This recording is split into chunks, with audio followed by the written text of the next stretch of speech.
Silence is not the absence of power. It is often the moment power changes hands. The person who speaks first feels in control. But the person who doesn't rush to fill the space decides where the conversation settles. That's the part most people misunderstand. Because instinct tells you, speak up, clarify, defend, contribute. But psychologically, the first one to relieve tension often loses leverage. And silence creates tension. Most people are uncomfortable with silence. In conversations, meetings, arguments, even text messages, we rush to respond. We rush to explain. We rush to smooth things over. Why? Because silence feels like loss of control. But here's what's actually happening. Silence doesn't remove control. It exposes who is uncomfortable without it.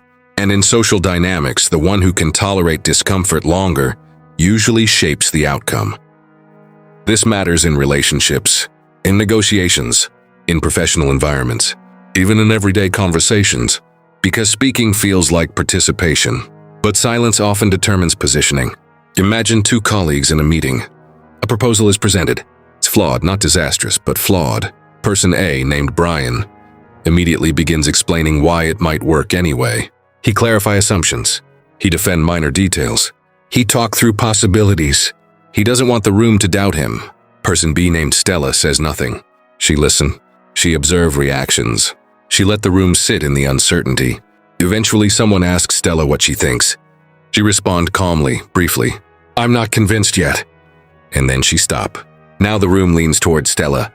Not because she said more, but because she said less. Her silence signaled deliberation. Her restraint implied evaluation. Brian felt urgent. Stella felt composed. And composure carries authority. Nothing about intelligence changed. Only pacing did. Note these 6 psychological reasons. Yoni silence creates perceived depth. Humans equate restraint with depth.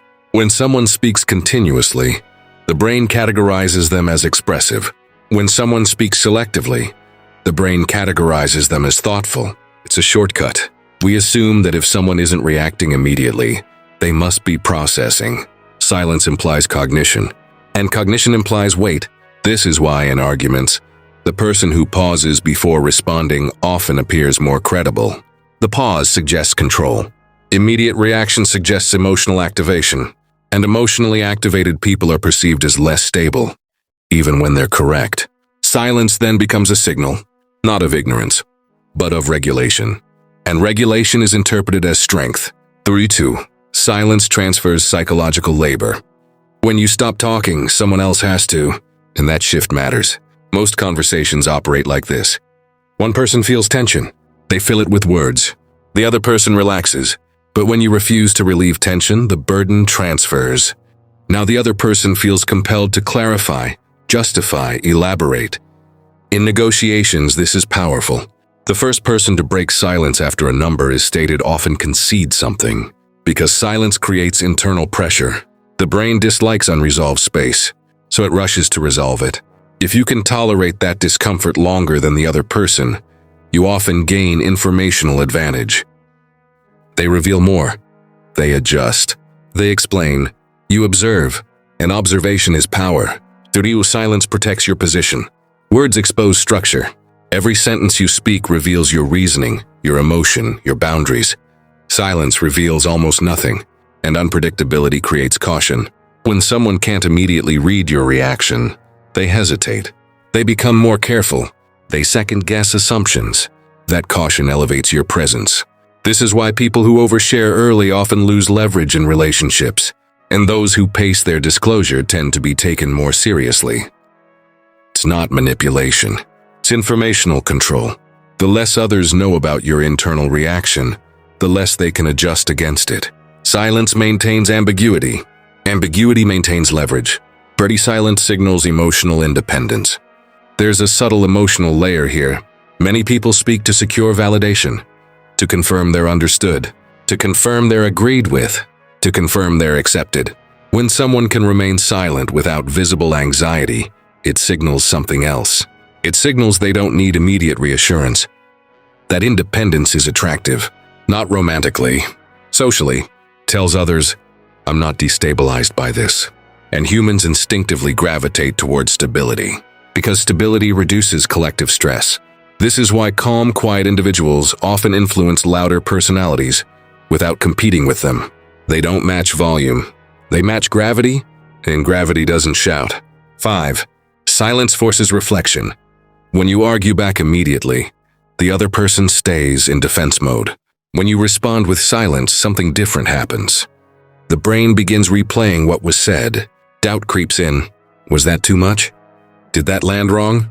Are they reconsidering? Silence creates space for self-correction. Words create counterattack. This is why in emotionally charged situations, saying nothing can be more destabilizing than the perfect comeback. It denies escalation. And escalation feeds ego. Silence starves it. Yogi, silence requires self-control, and self-control signals power. This is the uncomfortable part. Most people speak not because it's strategic, but because they can't tolerate not speaking. They need to assert, correct, clarify. Silence requires restraint. Restraint requires internal regulation, and internal regulation is the foundation of influence. When someone can sit in misunderstanding without scrambling to fix it, that's power. When someone can hear criticism without immediate defense, that's control. And control, not charisma, sustains authority. Silence isn't passive, it's disciplined. Back to the meeting. After Stella says, "I'm not convinced yet," and stops speaking, something interesting happens. Others begin questioning the proposal. Not aggressively, but cautiously. The tone shifts. Brian tries to regain momentum. He adds more explanation, but now it feels defensive, because Stella created stillness, and stillness reframed the room. She didn't overpower, she outlasted, and that difference changed perception. So what is the hidden power of saying nothing? It's not mystery for the sake of drama. It's not manipulation. It's psychological positioning. Silence signals regulation, transfers labor, protects information, forces reflection, demonstrates independence. The one who speaks first often feels relief. The one who waits often holds leverage, because silence isn't empty, it's evaluative. And when used intentionally, it reshapes dynamics without confrontation. The loudest person in the room feels dominant, but the quietest person often determines the direction. If this made you reconsider how often you rush to speak, that shift is already useful. Most people underestimate silence because it doesn't feel active, but influence rarely announces itself. If you want more psychological breakdowns like this, where we examine the patterns beneath everyday behavior, hit the subscribe button so you don't miss what comes next. Not for noise, for awareness. We'll stop here.